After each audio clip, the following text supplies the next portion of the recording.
Vamos con más asuntos. Abordar el tema de la muerte a veces es un poco complicado en nuestra cultura. Conocer los misterios que rodean a esta parte de la existencia es lo que se pretende dentro de la segunda edición de los encuentros eleusinos en la localidad soriana de Castilfrío de la Sierra. El alma mater de este evento, que cumple su segunda edición, es el escritor Fernando Sánchez Dragó. La jornada comienza bien temprano con los talleres de Tai Chi y Qigong en los que poner en paz la mente y el cuerpo. Después, un programa de conferencias, todas con algo en común. Tratan de abordar el misterio de la muerte desde varios puntos de vista, su explicación médica, mística, esotérica o literaria, entre otras. Hay que enfrentarse a ese hecho y hay que enfrentarse mirándole a los ojos, hay que enfrentarse de una manera positiva, porque a lo mejor hay algo después, y a lo peor no hay nada después, pero en cualquier caso la nada tampoco es tan terrible. La muerte no es mala para el que se muere, es mala para el que se queda, es mala para sus familiares, para sus amigos, para sus deudos, para las personas que tienen afecto al fallecido, pero bueno, el fallecido o se va a un mundo mejor o no se va a ninguna parte. Sánchez Dragó ejerce de maestro de ceremonias en este encuentro, que se celebra por segunda vez en esta localidad soriana, donde pasa buena parte del tiempo. Cuenta con invitados como el doctor José Miguel Gaona o Sergio Villoldo, que trataba de explicar la relación de los sueños lúcidos para afrontar la muerte de una manera consciente. Hay un folclore alrededor de la muerte, hay una celebración alrededor de la muerte, y ya ves que en realidad dices, el dolor por la pérdida de un ser querido va a estar, pero no tienes por qué caer en el sufrimiento. ¿Qué es el sufrimiento? El sufrimiento es lo que la mente hace con el dolor. Durante el primer fin de semana de noviembre se volverá a repetir la experiencia y de manera paralela se prepara una cuarta edición de estos encuentros. El salto será de Castilfrío a Camboya. Estás viendo La 8.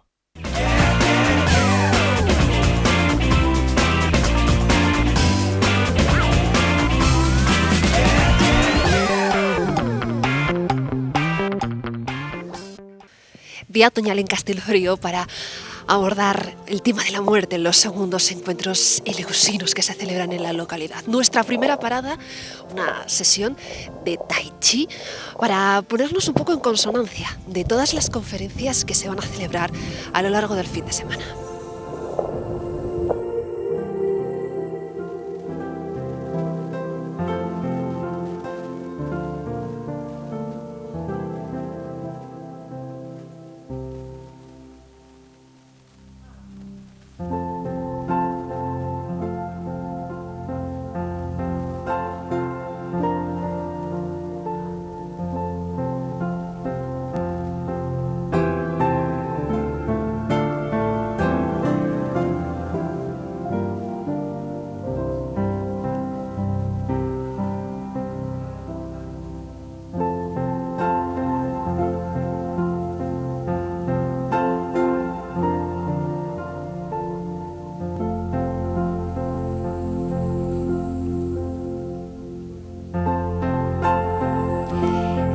Todas las actividades ya han comenzado en este segundo encuentro eleusino que se celebra en Castilfrío, como hemos dicho, un lugar incomparable en un sitio pues al pie de lo que es el puerto de Oncala para acoger la segunda edición de este encuentro que a lo largo de todo el fin de semana cuenta con conferencias. Hoy queremos conocer un poco cuál es la esencia de este encuentro y lo vamos a hacer con uno de sus ponentes. Tengo aquí a Sergio Villoldo, él es uno de los que va a participar en lo que son estos encuentros eleusinos. ¿Qué tal, Sergio? Pues muy bien.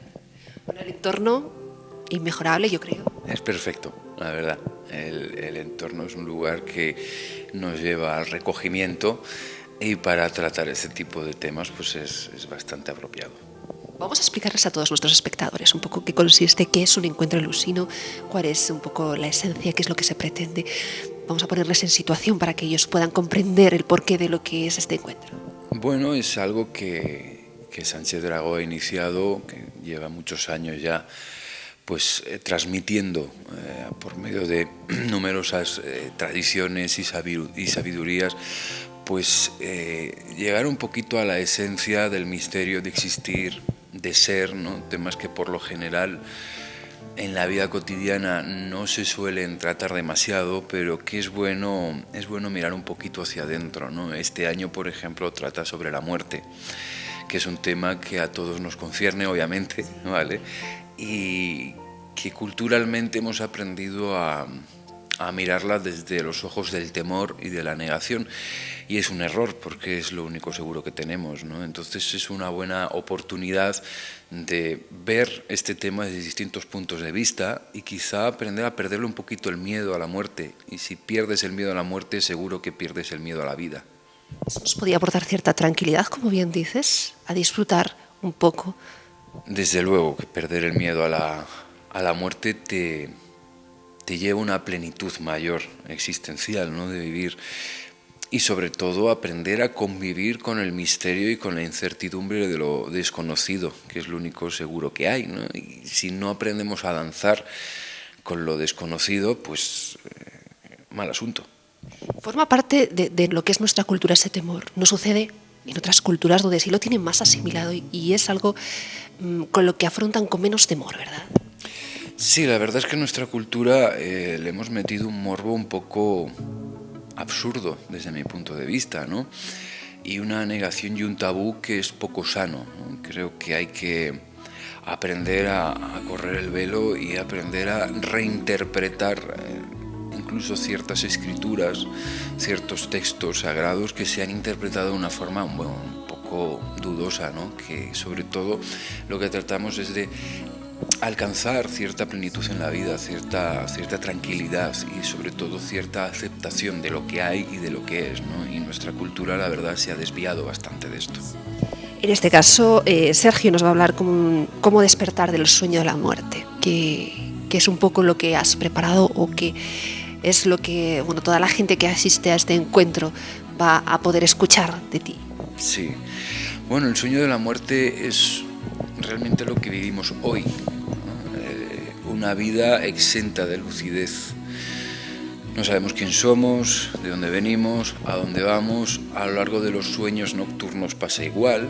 Entonces, en mi escuela, la onirodinamica, lo que hacemos es aprender a despertar la conciencia durante el sueño, ser lúcidos en el sueño para luego ser lúcidos en la vigilia. ¿Esto qué quiere decir? Darte cuenta de que existe un testigo que puede ser consciente de que la conciencia puede permanecer en estados donde estás, digamos, inmerso en el cuerpo y en estados donde sucede este desdoblamiento que te sales del cuerpo. Entonces hay un estado en el que pese al cambio de un estado a otro, tú te mantienes en conciencia, estás consciente, ¿no? Entonces, este estado, esta conciencia puede perdurar en el proceso de nacimiento y muerte. Puedes vivir una muerte lúcida, puedes vivir de forma consciente. ¿Qué sucede en una muerte lúcida? Es un poco acercarnos a esa conciencia en grande, ¿vale? Que siempre permanece y que no se ve alterada, pese a los infinitos cambios de la existencia, nacimiento, muerte, esa conciencia en grande de la cual surgen los sueños y el mundo de la vigilia es lo que yo denomino como Dios, ¿vale? Esta conciencia en grande, ¿no? Entonces, cuando una persona muere de forma no lúcida, apegada a sus anteriores experiencias, ¿no? Por las cosas que dejé sin hacer, los seres queridos que dejo, etc., identificada con la forma corpórea que ha vivido, vive una muerte no lúcida. Entonces tienes una vida no lúcida, que no recuerdas, no sabes quién eres, ¿no? Aquí está la búsqueda espiritual, obviamente. ¿Qué sucede si una persona en el momento de morir es consciente de la esencia que es, la esencia que ni nació ni morirá, ¿no? ¿Qué sucede, ¿no? Intentar acercarnos a este evento, y por eso lo denomino el sueño de la muerte, que la vida, falta de conciencia, la vida no lúcida que tenemos es el sueño de la muerte, el resultado de una muerte anterior no lúcida. Se buscan muchas explicaciones. A veces queremos saberlo todo demasiado. Sí, porque el intelecto siempre va a intentar, y cuando digo el intelecto también estoy hablando del ego, va a intentar adueñarse de lo que sucede. Por ejemplo, si tú tocas la llama de una vela, el cuerpo retira la mano y al momento dices, ¡uy, que me quemo! No, pero es el cuerpo el que retira la mano por sí sola. O sea, hay un personaje ahí que se intenta adjudicar todo lo que sucede, ¿no? Y este conjunto de agregados, esta información que es memoria, que es el ego, siempre va a intentar comprender aquello que no conoce, y es absurdo, porque lo desconocido solo se puede experimentar, ¿no? Entonces, Por eso la meditación es tan importante. No intentes comprender lo incomprensible, experimenta y luego sí puedes crear una estructura que te sirve para expresar, ¿no? Y compartir. Pero hay que experimentar, por eso las técnicas, por eso las prácticas que son milenarias están ahí para algo. Es eso, de técnicas milenarias, me imagino que todas estas conclusiones que vas a exponer en la conferencia se ha llegado después de mucho trabajo, de mucha investigación también. Claro, llevo 18 años de práctica, ¿vale? Empecé con 17, ¿no? Fundé el Centro Nahual en Madrid, viajé por México y por otras zonas donde he aprendido de chamanes, de brujas, he aprendido con grandes terapeutas, he aprendido con maestros de tantra yoga, he aprendido, pues claro, imagínate 18 años practicando y 10 años ejerciendo, ¿no? Y bueno, que abrimos un centro. En realidad abrimos un centro para que nos trataran a nosotros. Vamos a traer a los maestros, haz algo conmigo, ¿no? Y entonces ahí aprendimos de muchos grandes como Jodorowsky, tanto padre como hijo, de Doriá, de Saúl Martínez, Swami Ambikananda, Dokuso Villalba, estuvimos con un montón de gente, con Joe Dispenza, etcétera, ¿no? Y pues ha sido un training muy, muy duro y muy profundo. Has mencionado México, yo te decía antes, hay países donde la creencia sobre la muerte cambia. Sí. Imagino que, no sé si será uno de los principales, pero sí es uno de los que tenemos como referencia de cómo asociar ese proceso e incluirlo prácticamente en nuestra vida cotidiana, sin ser tan tabú, como decíamos, como nuestra cultura. Exactamente, ahí está la Santa Muerte, ¿no? Presente en casi todo. En todo, allí cada sitio, cada esquina que giras hay una Santa Muerte, ¿no? Desde luego hay un folclore alrededor de la muerte, hay una celebración alrededor de la muerte y ya ves que en realidad dices el dolor por la pérdida de un ser querido va a estar, pero no tienes por qué caer en el sufrimiento. ¿Qué es el sufrimiento? El sufrimiento es lo que la mente hace con el dolor. Tú tienes un episodio que te duele en la vida y lo que la mente hace recreando ese episodio luego es sufrimiento. Eso es innecesario, eso se puede evitar. El dolor no, porque el dolor duele, ¿no? ¿Entiendes? Y eso está ahí y hasta que tu vida no se reestructura con la falta de esa persona, de ese ser querido o de una situación, pues el dolor sigue estando ahí, pero luego ese dolor puede convertirse en un aprendizaje maravilloso. Ahora, si la mente se adueña de ese dolor, pues puedes definir que la vida es una desgracia. Entonces viene el sufrimiento.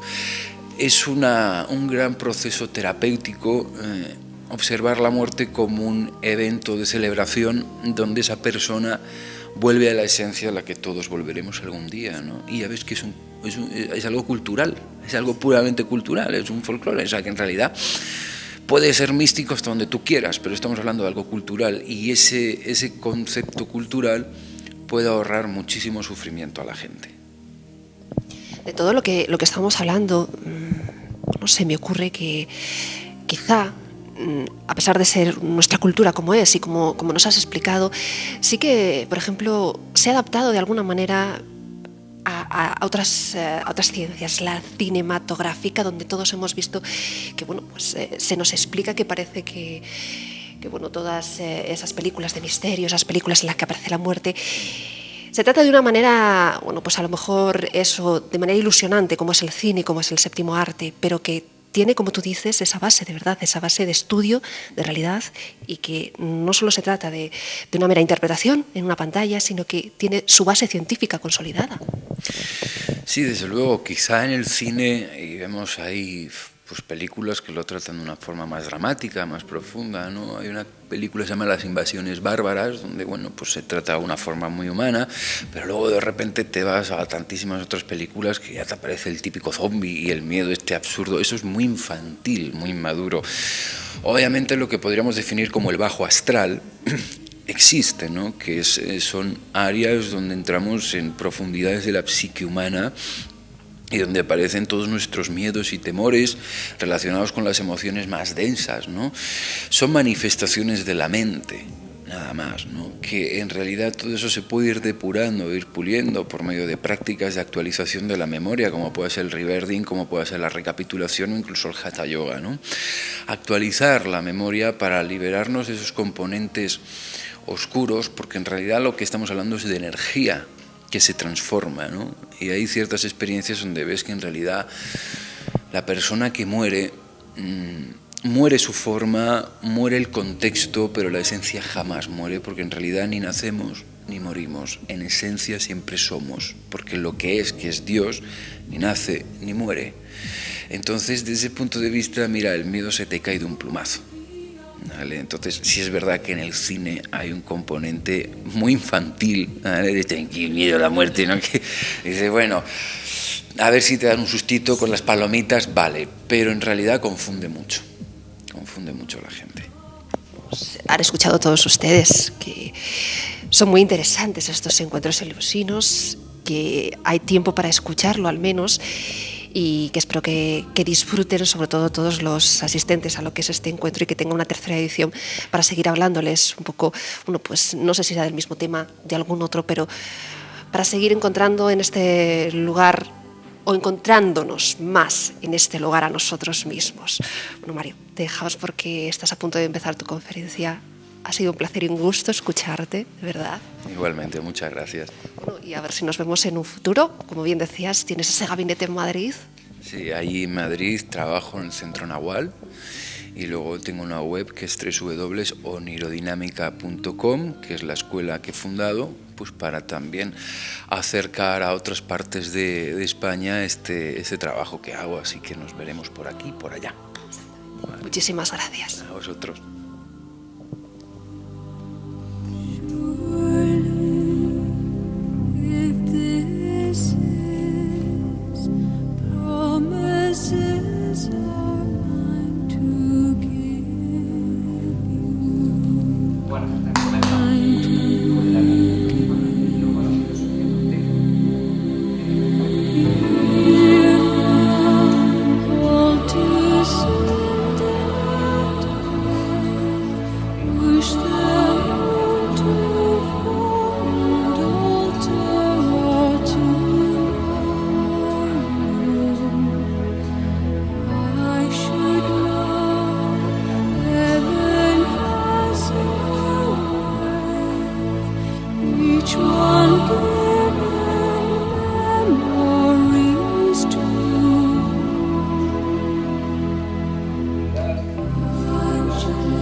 Esta es la 8.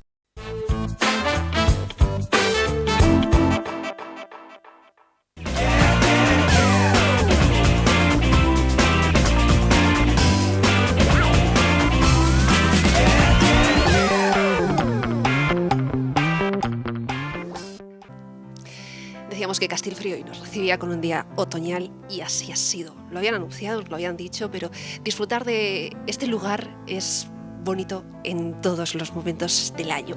Ustedes han visto más o menos, bueno, pues en qué consiste lo que son estos segundos encuentros eleusinos. Segundos encuentros, esto tiene continuidad, por lo tanto, esto gusta, esto tiene notoriedad. Y para preguntar un poco al alma literaria, creo que así lo definía lo que era el programa, tenemos con nosotros aquí a Fernando Sánchez Drago. Muy buenas, Fernando. Hola, buenos días. Alma literaria de lo que ha sido este segundo encuentro. Bueno, en realidad de estos encuentros yo estuve durante muchos años celebrando, dirigiendo unos cursos, en los cursos de verano de la Complutense en el Escorial, que se llamaban no encuentros eleusinos, sino viaje a la gnosis, gnosis con G, no con A, es decir, viajes al conocimiento. Y tratábamos temas muy parecidos a los que se están tratando aquí. Y cuando me instalé en Castilfrío, cosa que hice aproximadamente en 1997, 1998, el gato. Yo sé que hay. Hoy va a ser protagonista también. Se llama Teseo. Bueno, pues cuando me instalé aquí siempre tuve una idea que era la de seguir aquí la semilla de aquellos cursos que fueron los cursos de más matrícula de toda la historia de los cursos de verano en España, ¿no? Y fundar aquí pues una especie de granja filosófica, de granja pitagórica, una especie de sucursal del santuario de Eleusis, que en la antigua Grecia durante 11 siglos, desde el siglo VII antes de Cristo hasta finales del siglo IV después de Cristo, bueno, fue el lugar al que acudieron para iniciarse en los misterios eleusinos todos los grandes hombres de la antigüedad, los grandes filósofos, políticos, guerreros, artistas, etc. Y siempre tuve esa idea, pero la verdad es que yo sirvo para tener ideas, pero no para gestionarlas. Yo soy un desastre. Y entonces hasta que Javi, que es mi ayudante y mi persona para todo, irrumpió en mi vida, y entonces gracias a él ha sido posible organizar ya 2 encuentros. Tuvimos hace un par de meses los primeros, que fueron sobre salud, nutrición y longevidad. Estos segundos que se están celebrando estos días aquí, que son sobre la muerte entendida no como algo lúgubre, sino todo lo contrario, como un motivo de esperanza, y la verdad es que hemos tenido un éxito insospechado, porque hasta ahora lo estamos haciendo a pecho descubierto, sin ningún tipo de ayuda, ni de subvención, ni de colaboración de nadie, y tuvimos los primeros encuentros, vinieron nada menos que 40 alumnos, y en estos tenemos 37 o por ahí, y hemos convocado también otros para la primera semana de noviembre, el primer fin de semana, ese fin de semana largo de la fiesta de Todos los Santos, y luego incluso unos en Navidades, no ya en Castilfrío, porque esto queremos que sea una cosa al mismo tiempo. Mira, Antonio Machado decía que aquí en Soria se escucha clamor de mercaderes de muelles de Levante. Muchos de los temas que aquí se tocan efectivamente son temas orientales, entonces vamos a celebrar en Navidades, y ya tenemos 27 personas inscritas, unos cursos sobre el viaje en Campot, que es un lugar maravilloso que yo conozco en Camboya. O sea que esto se abre a todo el mundo. Esperemos que la cosa prospere, que la cosa vaya más, y efectivamente yo creo que esto es muy bueno para todo el mundo, bueno para las personas que vienen aquí y bueno para las personas que viven aquí, porque revitaliza este microcosmos extraordinario, de extraordinaria belleza, fantásticamente conservado, que son las tierras altas de la provincia de Soria. En fin, el alto llano numantino, que decía Antonio Machado. Elegir el tema de la muerte, Fernando, con las connotaciones culturales que tenemos en lo que es esta cultura, ¿qué significa? Abrirlo un poco, como bien me decía antes Sergio, un poco conocerlo de esa otra manera y aceptarlo.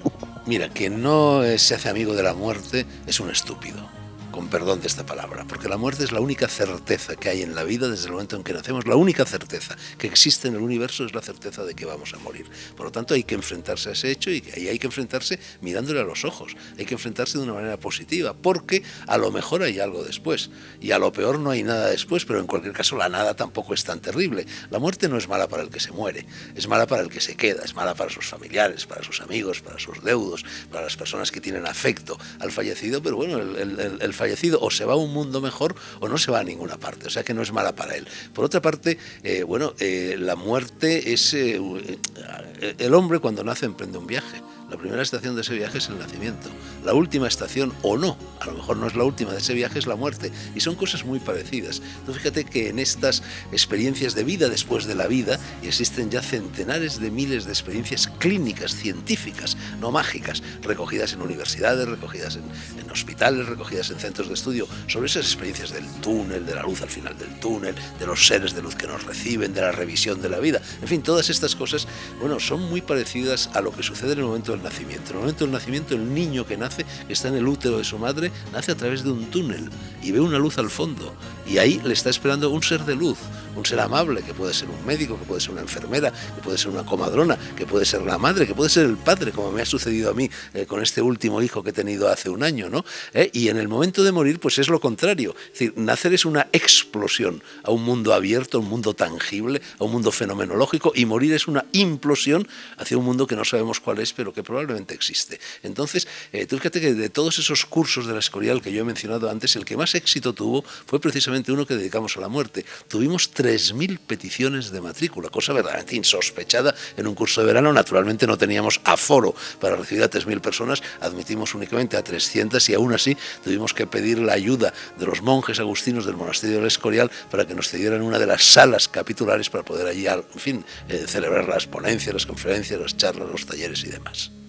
¿Será porque, aparte de ese temor que nosotros tenemos a la muerte, también necesitamos explicaciones? ¿También necesitamos respuestas a todas nuestras preguntas que nos hacemos, como dices, a lo largo de nuestro recorrido? Mira, yo en mi charla, la di ayer, fue la charla inaugural del curso, hice mucho hincapié en una frase de Krishnamurti, que a mí me gusta mucho y que repito a troche y moche, que dice: haz lo que temes y el temor desaparecerá. Entonces hay que llevar a cabo experiencias de muerte. Todos estamos muriendo. Mucha gente no lo sabe, pero simplemente, por ejemplo, la muerte celular. Tú sabes que las células están continuamente muriendo y regenerándose, y cada 7 años a una persona no le queda, a un ser vivo, vamos, a ese gato no le queda ni una sola célula de las que tenía antes. Ha cambiado por completo su soporte corporal, su soporte fisiológico, y sin embargo sigue teniendo identidad de que él es quien es, sigue teniendo identidad de su yo. Es decir, tiene conciencia. Entonces la conciencia es posible que no dependa de un soporte corporal. Esa es la gran pregunta. Es decir, la conciencia, que es la vida, para existir necesita el soporte del cerebro, suponiendo que efectivamente esté radicada en el cerebro, o puede vivir sin la necesidad de ese soporte material. La ciencia poco a poco se va, porque está buscando respuesta a este gran dilema, quizá la pregunta más importante que puede formularse el ser humano, pero en cualquier caso cabe ir muriendo, ir aprendiendo a morir, ir teniendo experiencias de muerte sin morirse a lo largo de la vida. Una es la muerte celular, otra simplemente es la llegada de la vejez. Uno se mira al espejo y bueno, está más feo, tiene más arrugas, ha envejecido y sin embargo sigue vivo, y la vida es algo que hay que vivir en cada instante con plenitud. Y luego hay todo lo que son las situaciones límites. A mí siempre me ha gustado la vida peligrosa, porque en esas situaciones límites, cuando uno va a una guerra, cuando uno va a un terremoto, cuando uno va al escenario de una epidemia, de un atentado terrorista, de lo que sea, o simplemente cuando practica el ayuno, cuando practica la soledad, la sexualidad sagrada, no en balde se dice que el orgasmo es la pequeña muerte. Bueno, pues en la sexualidad sagrada el orgasmo no es la pequeña muerte, sino la gran muerte. Si en ese momento te aplican en un aparato para medir tu encefalograma, prácticamente estás en coma, estás en encefalograma plano. ¿Qué es morir? Morir se va reduciendo la actividad eléctrica del cerebro. La actividad eléctrica del cerebro se mide por hercios por segundo, ciclos por segundo. Entonces hay un estado en el que tú y yo estamos ahora, que es el estado alfa, que se comprende entre 14 y 27 hercios por segundo. Debajo está el estado, este es el estado beta, perdón. Debajo del estado beta está el estado alfa, que todo el mundo conoce, que es un estado de ensoñación, que es un estado de relajación ligera, antes de salir de la cama por la mañana, cuando ya estás en tu camita intentando conciliar el sueño, cuando te tumbas en un diván y oyes música, estás en alfa. Bueno, pues se puede ir descendiendo y pasas al estado zeta, TH, es palabra griega, no es la letra griega, TH, que es el comprendido entre 4 y 7 hercios por segundo. Ahí tienes acceso, te vas muriendo poco a poco, se va reduciendo la actividad de tu cerebro, y ahí tienes acceso a imágenes fantasmagóricas, hipnagógicas de tu inconsciente personal e incluso del inconsciente colectivo, que te van dando respuesta a los grandes misterios del universo. Por debajo de ese estadio está el estadio delta, que es ya entre 0,5 hercios y 4 hercios por segundo, que ese ya no sirve para nada porque estás en coma. Entonces ya no es una experiencia lúcida y no recuerdas nada. Y ya debajo de los 0,5 hercios vas y te mueres. Entonces morir, cuando mueres de forma natural, por supuesto que hay maneras violentas, maneras agónicas, maneras dolorosas de morir, pero cuando la muerte se produce así, con un descenso gradual de la actividad eléctrica del cerebro, sin otro tipo de perturbaciones, no solo no es dolorosa, no solo no es peligrosa, no solo es desagradable, sino que es un acto sumamente placentero. Yo lo he vivido en muchas ocasiones. Lo viví, por ejemplo, cuando me operaron del corazón. Me instalaron 3 bypasses en el corazón y viví todo este proceso en la UBI, y me gustó tanto que suplicaba a los médicos que me dejaran seguir en la UBI para poder seguir investigando sobre todo aquello. Implacables me enviaron a planta al día y medio. Pero en fin, sí que no tenemos por qué ver la muerte como un hecho doloroso. Tenemos que ver como un hecho natural, porque nada hay más natural que morirse. Pero además, ¿qué experiencias personales habéis conseguido que en este encuentro haya una persona que encuentre en primera persona? ¿Qué es esa sensación? Bueno, este ha protagonizado, en fin, una de esas experiencias que se llaman ECM, experiencias cercanas a la muerte, que son precisamente las que dieron pie a Raymond Moody para escribir su célebre libro Vida después de la vida. Y aquí, en fin, va a dar una charla también el doctor Gaona, que aproximadamente el año pasado publicó otro libro espléndido en el umbral del túnel, o algo así se llama el libro, y que también va a hablar de estas cosas. Entonces yo en la última feria del libro estaba ahí en mi casetita en Madrid firmando ejemplares de mis libros, y se me acercó esta persona para contarme que él había tenido efectivamente esta experiencia cercana a la muerte. Entonces yo rápidamente lo invité a venir a este curso y efectivamente esta tarde, en el momento en que hacemos esta conferencia, todavía no se ha producido ese hecho. Esta tarde él nos contará su experiencia y será sometido a un interrogatorio, a un tercer grado, a un fuego graneado de preguntas por Gaona, por mí, por Javier Esteban, en fin, por muchos de los participantes en el curso. Hablas en el plano literario. En el plano literario la muerte indiscutiblemente está presente. Bueno, en el plano literario y sobre todo en mi plano literario está tan presente que yo ayer, cuando estaba preparando mi charla, me puse a repasar algunas de mis obras y me di cuenta de que en 10 de mis libros la muerte aparece por todas partes. Y yo tengo, por ejemplo, un libro que se llama El sendero de la mano izquierda, que es un libro de consejos, en fin, que es un código de conducta, un código de sabiduría y de felicidad, y un montón de los consejos que se refieren a esto, a la muerte, están ahí. E incluso yo escribí un libro entero que se llama Kokoro. Esta casa donde estamos se llama Kokoro.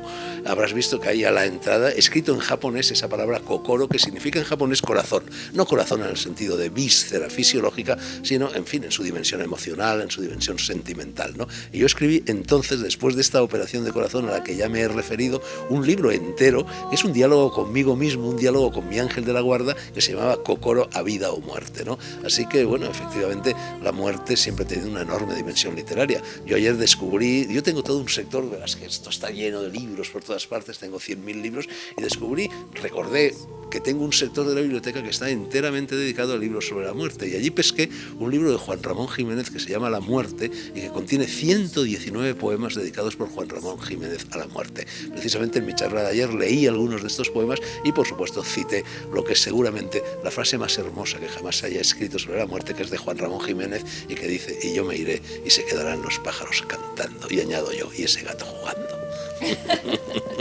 No, me decías que un poco el alma de la organización es Javier. Bueno, el alma no, el alma soy yo. Vale, diferenciamos. Sí, efectivamente, acaba de decir Javier que él es el cuerpo. Él es el cuerpo en el sentido de que todo esto requiere una gestión, requiere una organización, requiere una furrielería, hay que dar de comer a la gente, hay que alojarla, hay que citarla, en fin, hay que organizar todo esto, hay que pagar los impuestos pertinentes, etcétera, etcétera. No last but not least. Bueno, de todo eso se ha encargado Javier. Yo soy incapaz de hacer esas cosas y sin Javier no se hubiera podido llevar a cabo estos cursos. Cuando decimos cuerpo y alma son dos cosas que están estrechamente unidas. Así que en el cuerpo de Javier hay alma y en mi alma también hay parte de cuerpo. Vamos a ver cómo en plano logístico se ha organizado lo que es este segundo encuentro de Javier, porque lo hemos visto, ese taller de Tai Chi lleno, la conferencia a la que hemos asistido ahora de Sergio llena. Sí, tenemos unas 30 o 40 personas que tenemos invitadas. Y bueno, la verdad es que para nosotros ha sido todo un éxito, ya que bueno, este tipo de cursos nunca suelen tener más de un aforo de 20 personas, pero nosotros, tanto en el primero como en el segundo, hemos superado ampliamente ese aforo y bueno, estamos muy contentos. Nosotros lo que intentamos es dadas las circunstancias, porque Castilfrío es un pueblo perdido de la mano de Dios, en la estepa numantina, y no se pueden hacer, no tenemos grandes aforos, grandes auditorios, grandes restaurantes, no hay restaurantes, no hay hoteles ni nada, así que procuramos dar cobijo a todos los alumnos en la medida de nuestras posibilidades, ¿no? Y también darles de comer comida casera, que es lo único que tenemos a mano. Y qué buena. Y muy buena, efectivamente. Así que, bueno, lo que nos diferencia, si cabe, a mí me toca vender el producto, lo que nos diferencia del resto de otros cursos es que nosotros ofrecemos el pack completo. Ofrecemos unas casas rurales que previamente, nos hemos hecho con ellas. Les ofrecemos el alojamiento, la pensión completa, la comida y bueno, intentamos hacerlo a un precio competitivo de manera que todo el mundo, ya sabemos que bueno, en la situación en la que nos hallamos, quizá no es la más apropiada para costearse este tipo de cursos de fin de semana, que bueno, que son al fin y al cabo suponen un esfuerzo, ¿no? Nosotros intentamos hacerlo al precio más competitivo. Y bueno, englobando todo el paquete, pues intentamos que, aparte de lo que ha dicho Fernando, de dar una visión de la muerte o del tema que el curso requiera, pues aparte intentamos que esté lo más cómodo posible, que es lo que, a mí en lo que a mí me concierne, aparte de la teoría y la práctica, la logística para mí es lo más importante. Es decir, si alguien va a venir hasta Castilfrío, que está, como decimos, en el pico del mundo, ya que viene, que esté lo más cómodo posible y que coma bien. Y luego eso, como bien dices, una buena programación en cuanto a alojamientos, comidas. se complementa con una buena programación variada también dentro de lo que es este encuentro, ¿no? Hay que saber conjugar las dos cosas perfectamente. Sí, bueno, pues nosotros abordamos, o he intentado, junto con Fernando, abordar el tema de la muerte desde todas las disciplinas posibles que quepan en un curso de un fin de semana, evidentemente. Bueno, tenemos el de Fernando, que es una visión más literaria, más vivencial. Luego tenemos la visión, por ejemplo, de Sergio Villoldo, que es, él habla sobre sueños lúcidos, que ya lo habéis entrevistado, y su relación con la lucidez en el momento de la muerte, que hay que afrontarla de manera consciente. Luego tenemos a Javier Esteban, que es profesor de la Universidad de Camilo José Cela, que él, bueno, pues hablará de la experiencia de muerte en vida y de la percepción lúcida que también debemos hacer no solamente en el momento de la muerte, sino en cada momento de la vida, saber apreciar cada detalle en lo que vale, ¿no? Más adelante tenemos, bueno, un debate con el doctor Gaona, con Fernando, y con un testimonio que, como él ha dicho, de una persona que experimentó una ECM, una experiencia cercana a la muerte, es decir, que vio el túnel, vio la luz, salió de su cuerpo, etcétera. Y no se murió, claro, por eso puede contárnoslo, ¿no? Y finalmente tendremos mañana, para cerrar el curso, un taller vivencial de preparación para la muerte, que lo llevará a cabo Jesús Poveda, que es profesor de la Universidad Autónoma, y en ese taller lo que se hace es intentar hacer no una regresión, sino una sugestión de un estado cercano a la muerte. Lo que Fernando ha dicho de bajar los diferentes estados, pues lo vamos a intentar inducir de manera no invasiva, desde luego, no, a todo aquel que se quiera prestar, porque bueno, en el curso tenemos a personas que han tenido una pérdida reciente, como por ejemplo un padre o un hijo, de manera que ese curso está especialmente programado para ellos, ¿no? En ese curso lo que se va a intentar es ponerse en el papel tanto de la persona que va a morir, es decir, una preparación para la muerte, una asunción de la muerte propia, como de la persona que va a afrontar el duelo a partir de entonces. De manera que este curso es especial y de hecho Jesús Poveda está especializado en este tema y se da, por ejemplo, en clínicas oncológicas, tratamiento del cáncer, personas terminales que van a morir, pues se les da este tipo de cursos que al fin y al cabo es como un auto sacramental, ¿no? El último sacramento, que es la extrema unción, viene a ser algo parecido. Y bueno, en el caso de la persona que vaya a afrontar el duelo, pues se da a enfermeros, se da a médicos, gente que está en contacto día a día con la muerte, pues para que bueno aprenda a afrontarla y que no le genere un daño, no sé, sentimental. Hablamos de la muerte en este encuentro, pero como ya decía Fernando, noviembre es el siguiente punto que tenemos a la vista. ¿Se está perfilando? ¿Se puede adelantar algo sobre lo que se está trabajando allá? Bueno, pues no sabemos si... Bueno, el 1 de noviembre precisamente es Halloween, es la fiesta de es el día de todos los santos. Los santos y la noche de los difuntos. Eso, la noche de los difuntos. Es decir, creemos que quizás sería oportuno volver a incidir en el tema de la muerte, o quizá hacer algo de meditación relacionado con la salud, todo eso. Esos son los dos temas. Vasto. Es tan amplio que seguramente, vamos, sin duda alguna, únicamente en un viernes, un sábado y un domingo no vamos a poder agotarlo. Y la verdad es que no hay mes más indicado que el de noviembre para plantear ese asunto. Sí que es posible que hagamos un segundo curso sobre la muerte, en esta ocasión más práctico que teórico. Esta vez ha habido teoría y ha habido práctica, pero nos gustaría que el segundo fuera sobre todo a base de talleres, ¿no? Tú fíjate que mi relación con la muerte es tan intensa que yo tengo aquí arriba, que es donde yo trabajo, donde está mi estudio, si queréis luego os lo enseño, tengo un ataúd. Tengo un ataúd recogido de un pueblecito cercano. Ataúdes que se utilizaban, estas eran tierras pobres, la gente no tenía dinero para ser enterrada en un ataúd, eran ataúdes de madera de pino, sin desbastar, muy elementales, y eran ataúdes únicamente de velorio. Se velaba al muerto y luego se enterraba el muerto a pelo en la tierra desnuda y se utilizaba el ataúd para otros muertos, así que a saber cuántos muertos ha habido metidos en ese ataúd que tengo yo. Y entonces, bueno, yo lo veo todo, mientras escribo lo veo constantemente, me acuerdo de la muerte. En definitiva, ahora hay una palabra que está muy de moda y que se aplica a todo tipo de cosas y de hechos y de problemas, que es la visibilidad, que hay que hacer visibles cosas que antes eran invisibles. Bueno, la muerte antes era visible. Cuando una persona moría, incluso se celebraba la muerte. donde se reunía la familia y a veces la fiesta, llamémosla así entre comillas, duraba hasta 3 días y se comía y se reía y se contaban chistes y se recordaban sucesos, anécdotas y cosas del difunto. Y ahora de repente en el mundo actual esto se esconde, parece como si la gente no se muriera, ¿no? Bueno, nosotros queremos recordar a la gente que se muere. Mira, yo la idea de este curso nació en mí cuando hace aproximadamente un año estaba yo en una plaza de toros en las Ventas de Madrid. Yo estaba en el callejón, estaba viendo a un torero joven, bueno, que estaba a punto de matar al toro y estaban mirando, estaban a 1 metro de distancia de mí, o sea que lo vi perfectamente. Tardó en perfilarse, tardó en ejecutar la suerte y entonces yo tuve tiempo de mirar los ojos del toro y los ojos del torero. Los 4 ojos, los 2 del toro y los 2 del torero verdaderamente estaban cargados de intensidad, se estaban mirando frente a frente, de poder a poder. Y entonces recordé una jaculatoria, una oración infantil, que es con la que ayer me abrí de capa en mi charla, que decía, y lo digo mirando a cámara, decía: mira que te mira Dios, mira que te está mirando, mira que vas a morir, mira que no sabes cuándo. Bueno, pues nosotros estamos respondiendo a ese fenómeno, respondiendo a esa mirada de Dios, que no sabemos cuándo va a llegar, pero que va a llegar. De Dios o de lo que sea. Lo dejamos ahí. Sí. Bueno, estamos pendientes de esa convocatoria del mes de noviembre. Hay una página web, Javier, donde pueden encontrar toda la información por si alguna persona que nos haya estado viendo siente la necesidad de un poco participar y ponerse en contacto. ¿Dónde lo pueden hacer? Bueno, pues www.encuentroseleusinos.com. Ahí está toda la información, todos los programas y todo.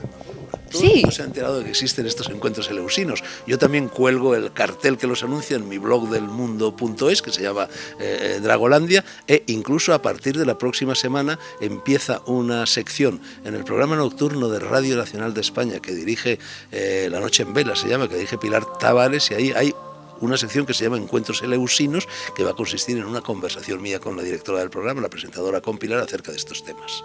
He de reconocer que en cuanto decidimos acercarnos hasta aquí, lo único que hacemos todos siempre es visitar internet y conocer un poco más. En cuanto uno pone ya la palabra eleusino, lo primero que le aparece es este encuentro, o sea que eso dice mucho. Muy bien, estamos poniendo una semilla, esperemos que grane. Bueno, pues Fernando Sánchez Dragó, muchas gracias por abrirnos la puerta de tu casa. Gracias a vosotros por difundir estos encuentros. Y Javier, nos vemos en la siguiente cita y seguiremos aprendiendo un poquito más. El día 1 de noviembre. Vale, muchas gracias también. Tenéis que venir para participar en los cursos, no solo para entrevistarlos, ¿eh? Venga, vale. Tenéis que ser alumnos. Luego contaremos entonces nuestra experiencia también, ¿te parece? Efectivamente, eso será fantástico. Gracias, Fernando. A ti, a ti.